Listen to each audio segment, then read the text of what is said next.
did it. We're at the end. We're caught up with the alien modern alien timeline novels with Alien Seventh Circle, a novel by Philippa Ballantine, although the story is also by Clara Correa.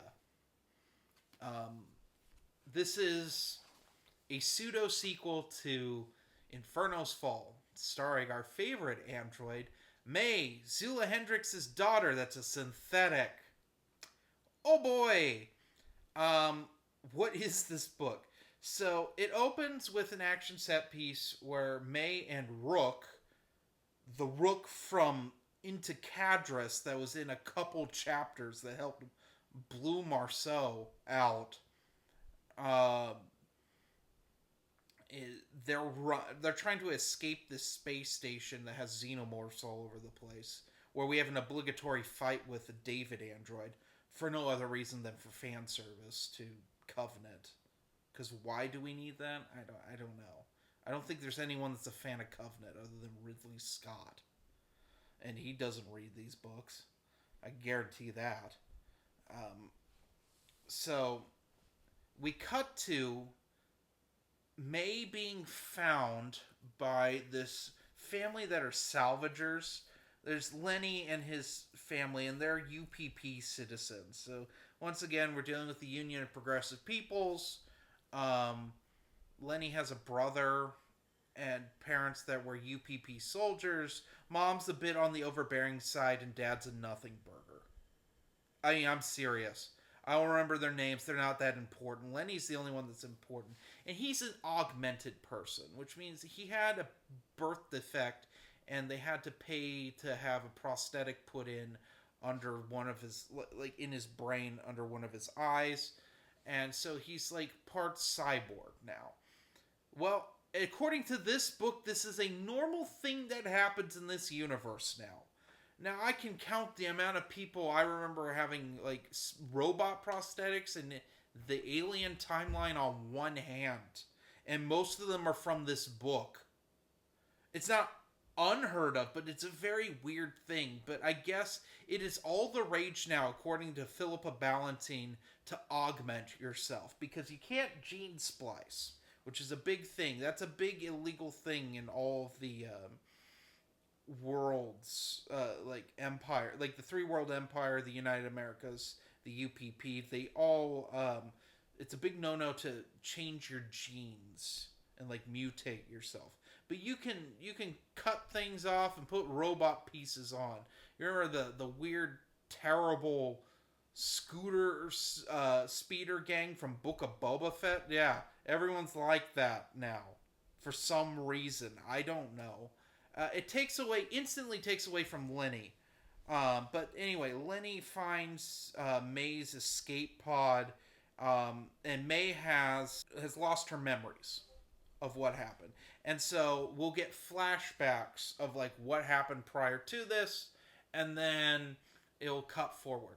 Well, here's the thing: this amnesia type storyline could be a cool thing to happen in Alien. The problem, this works when we don't know the character. Have like a memento story in Alien. That would be fascinating. I'd be all for it. But we know who May is. May was a supporting character in Inferno's Fall, and we basically got her whole character and how she feels and like her stances on things in that book. There's nothing added to May. May's not more fleshed out in any sort of way in this book. Um, I remember thinking, oh, what a neat side character, to have the love child of Davis and Zula Hendrix. Um, even though she wasn't consummated like that, but in a series where robot boning is a thing, that didn't actually happen. At least I haven't seen that. There's probably some deviant art of it because everyone loves Zula and Davis. Um, but May's trying to get back her memories for most of this book. Our antagonist is one part SS officer, one part Blade Runner, and he just tracks down rogue synthetics for the UPP. He's like a weird bounty hunter type character, but he's terribly written, and he just likes to torture synthetics and like doesn't consider them on the same page as humans. And so we get this weird half-assed discrimination storyline with that. And it's really like the most half-assed, half-baked thing I could possibly imagine. But at the same time, based on the last book Philippa Ballantine wrote that was titled Alien, it's pretty on brand. And we get some contradictions with how May is built, and May is like the first fully sentient android like ever.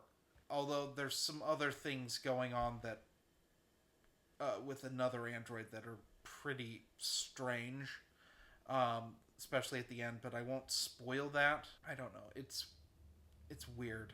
There's some weird stuff going on in this book. But like May is the most perfect one, but yet she can't taste things. You know, something Bishop could do. And like here, I wouldn't complain, but Davis designed her, and Davis designed her to be like perfect. Why can't she do that? And then it's like said that no synthetics can taste things, even though in Aliens Bishop, which is a book that came out 2 books prior to this, that wasn't the case. And I wouldn't be so harsh on this, but 2 people came up with this story. And they care so much about continuity now, you'd think that that wouldn't be overlooked.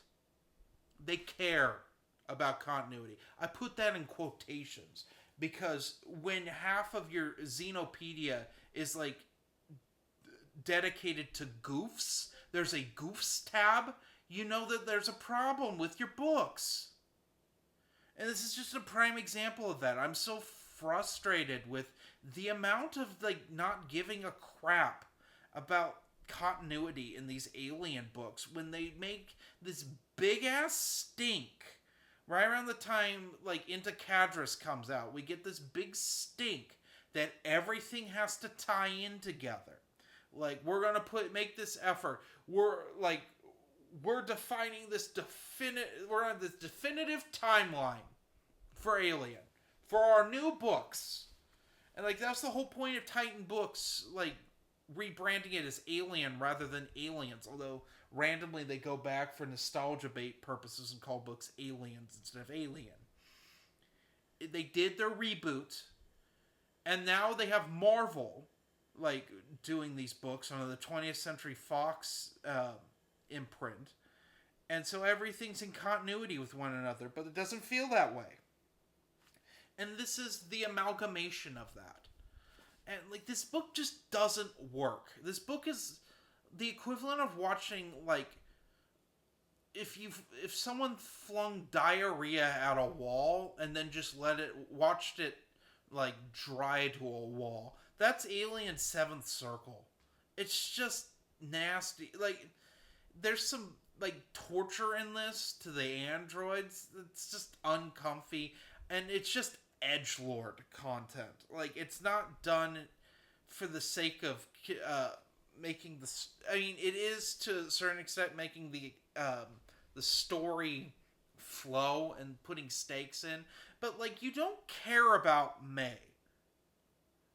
Like at least Zula was a person, and I mean I get that they're trying to do this synthetics are people too sort of thing, but like May isn't interesting. She's like she's daughter of Space Ahsoka. That's basically it. And like we're constantly being told that she's like the best, but she's really not. I don't know. She's boring. She's a boring character. And like Lenny doesn't even get his time to shine in this. And he has like a romance with May. I mean, May's memories get so screwed up she doesn't know if she thinks she's a human. And like that's a whole weird angle. And then when she gets her memories back, it's like, oh yeah, I'm May again. And it's like, okay.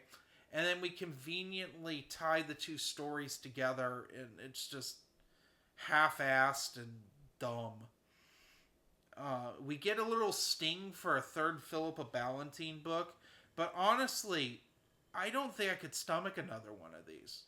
Inferno's Fall had the most insufferable main characters with the knot. And I thought if we don't have the knot anymore, because most of them are dead, and we're not going to go back to that, we're just going to have May, it would be a better book. I was wrong. Arguably, this is worse. Because half of it is, like, when it's May in present day, is boring. And the other half is just bland Zula adventures. Stuff we've seen time and time again. Oh, Zula has PTSD for not getting involved in the incident that happened in Inferno's Fall with the black goo. Oh yeah, we're still not going to talk about what actually is going on with the black goo. It's another book that hints at it, but doesn't actually explain why the engineer ships are dropping black goo on colonies. Oh boy, I'm so glad that we've been dealing with this for like 3 fucking years now. Why? What's the point of that? Are you going to have a big event? Because nothing in like the next 2 books synopsises really deals with that. I mean, we got a little bit of a hint as to who's behind it in Enemy of My Enemy, but that's not been followed up in like 2 years. Really? And like, here's the thing. Seventh Circle was slated to come out at the end of last year. And it gets pushed back till after Christmas, leaving the Alien IP with 1 book coming out, 1 novel coming out all year, in a year where they had a movie come out. And it's the novel they chose is a tie-in to Resurrection, not even Romulus, which came out last year. I don't get this IP. I don't get what Titan Books is like sitting on. I don't get what the deal is with the Alien Story Group. Why do they only seem to care about comic book tie-ins with Marvel? Like, do we really need Aliens versus Avengers? Do we need that? Why? Why is that 12-issue mini when you've set up that there's going to be this big conflict, possibly with xenomorphs and engineers? And if the trailers are true with this new Predator movie that comes out in the fall, we're probably going to have Yautja involved in it too. So we're going to just rehash Fire and Stone and Life and Death again. Like, can we just get to that? I think that's what people want to see. It's been hinted at since Colony War that we're going to have this big confrontation after Alien 3, but before Resurrection. It's going to happen sooner rather than later. And if Fire and Stone and Life and Death are still canon, they know that engineers are out there. Can we actually get to that? I mean, if stupid Leticia Vasquez has like a spirit journey where she sees engineers and Xenos fighting and that's her future, can we get to that now? No, we have to redo Memento, but dumb, with an android that's already been established. Like, words cannot describe how much this book doesn't work. It just doesn't work. And as it goes along, the more it falls apart. Like, it's okay for, like, the first third, but then it just slowly gets repetitive and stupid. And just more repetitive and more stupid. And then the storylines converge, and it just becomes really stupid. And then it has, like, a little, like, teaser for another May adventure, because of course they would do that. It's Titan Books. I would expect nothing less but poor choices from this publisher. I would expect nothing less. Do we get a proper Phalanx sequel? No. Do we get a proper sequel to Uncivil War? No. but we get another Philippa Ballantine book. Why? Why? Because Inferno's Fall was slightly more palatable than Colony War? Are you fucking kidding me? It's so frustrating to be an Alien fan in 2025. Because I'm stuck with shit like this. It's so frustrating. And I did this review blitz to catch up. Starting with Phalanx in January. And we're into June now. And I'm finally caught up in most of these books I wish I had never read. And it's getting to a point where I'm like, what is the point of continuing? I'm at the same point I was at with Star Wars at the end of 2019. Where there is no point. Because these are just soulless cash grabs 90% of the time. And like the thing is, Alien was kind of getting on an upswing. We had Enemy of My Enemy. We had the decent Bishop novel. Well, not as good as Enemy of My Enemy. It was still palatable and had some really good ideas in it. Then we had Uncivil War. For the first time since Steel Egg, we got a Resurrection tie-in book. And it was really solid. Really great. And then we get this. The only thing good about this is this cover. This cover's pretty darn good, if I'm being completely honest. Like, I had high expectations for this, but no. I don't know if I could ever read another Philippa Ballantine book again. I really don't think I could. Why do you keep bringing this person back? Why is this person like buddy with everyone in the story group? That has to be the case. Like, I don't get it, because very few authors write Alien and then come back for another one at this point. I can only think of 3 authors. Well, 4 if we count someone like Scott Sigler. He did write an AVP short story that's a sequel to Phalanx, but that's a short story. Like, I mean, Tim Levin wrote 4 books. I'm not going to count Alan Dean Foster because he comes from before this. But, like, we have Alex White wrote 2 books. And that was a downward slope. And now we have Philippa Ballantine writing 2 books. A downward slope. Like, why are we hiring these authors back? Like, get Mary Sangiovanni back. Get Scott Sigler back. I'd even take another T.R. Napper book, because I think there's more potential there in a sequel. But instead we get another May book. I don't want May. And I don't think the Zula fans want May either. Because May's not Zula. And I'm not the biggest Zula Hendricks fan. I think that she's very hit or miss. It depends on who writes her. But, like, I at least understand that Zula was, like, the cool colonial marine dropout that overcame her disabilities. Like, I get the appeal of that. And unlike Marcel Blue from the Alex White books, wasn't, like, a horrible, selfish scumbag that we were supposed to like. Like, Zula's kind of a nothing burger about half the time. But, like, otherwise, it's fine to have Zula books. But no, now we have May books because Zula's too old. Okay, like, I don't want this. I don't care about the Jackals. They aren't cool. They aren't like the Sulaco crew. Like, you don't remember most of these characters. They're not worth, like, remembering. I mean, hell, at one point I was like, I miss Winter and his ragtag group from the Colonial Marines video game. And those characters were nothing burgers, but at least I kind of remembered Winter's name. But no, we have the Jackals, and the Jackals are the most important characters ever in Alien. For some reason. I don't know.